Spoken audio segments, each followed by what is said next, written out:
ఎన్నికలు వచ్చేసినాయి. తెలంగాణ సాధన తర్వాత 10వ సంవత్సరం జరుగుతూ ఉంది. ఈ 10 సంవత్సరాలలో ఏమి జరిగింది అదంతా కూడా నిలువెత్తుగా మీ కళ్ళ ముందర ఉంది. నేను మీ అందరిని కూడా ప్రార్థించేది ఒకటే, ఎలక్షన్లు చాలాసార్లు వస్తూ ఉంటాయి, పోతూ ఉంటాయి.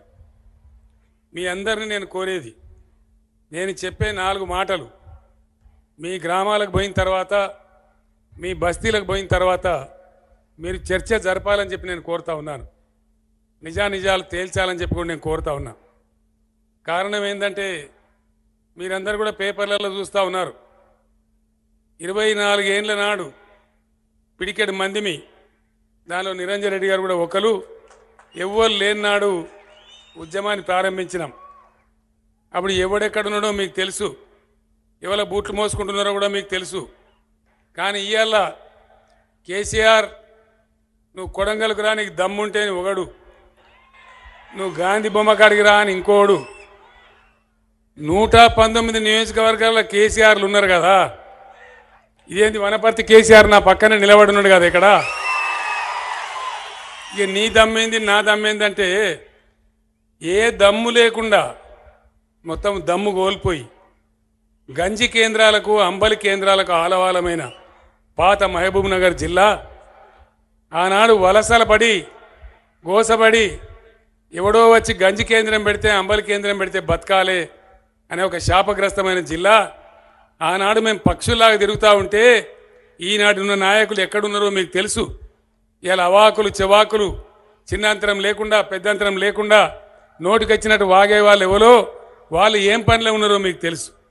మేము తిరిగిన నాడు ఎవరు లేరు, ధైర్యం లేదు, మంది లేరు, నాయకులు లేరు, మంత్రి పదవులు లేవు.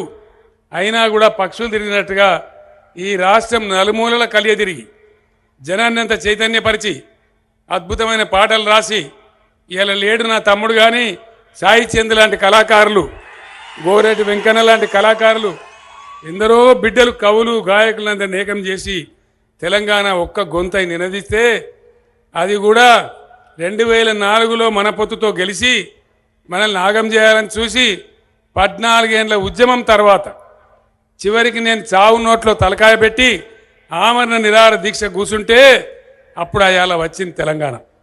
ఇవాళ మాట్లాడేటోళ్ళు ఎవరో, ఆనాడు పోట్లాడిన వాళ్ళు ఎవరో, దయచేసి మీరందరూ ఒకసారి ఆలోచన చేయాలని నేను కోరుతా ఉన్నా. ఆనాడు ఉన్న తెలంగాణ ఊడగొట్టింది ఎవడు? తెలంగాణ గొడగొడ ఏడుస్తుంటే, తెలంగాణకు నీళ్లలో, నిధులలో, నియామకాలలో, కరెంటులో అన్నిట్లో అన్యాయం జరుగుతూ ఉంటే నోరు మూసుకొని కూర్చున్నది ఎవడు? గొంతు బెగిల్చి నినాదం ఇచ్చి కొట్లాడినోడు ఎవడు? మీరందరూ కూడా ఆలోచన చేయాలి. ఒకటే ఒక మాట, ఒక పెండింగ్ ప్రాజెక్ట్ అని పేరు పెట్టి దానికి పడావు పెడితే 1 ఎకరానికి నీళ్లు రాలే.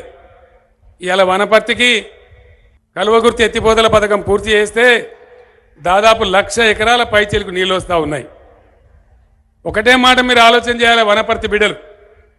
వలసల వనపర్తిని వరి పంటల వనపర్తి చేసిన మునగాడెవడు? ఇలా వట్టి లేనిపోని ఉల్టా పల్టా మాట్లాడే చిల్లరగాలెవరు? వరి పంటల వనపర్తి చేసినోడు కావన్నా? లేదు. ఎవరు కావాలి? ఎవరు కావన్నో తేల్చాల్సింది మీరు, న్యాయం చెప్పాల్సింది మీరు.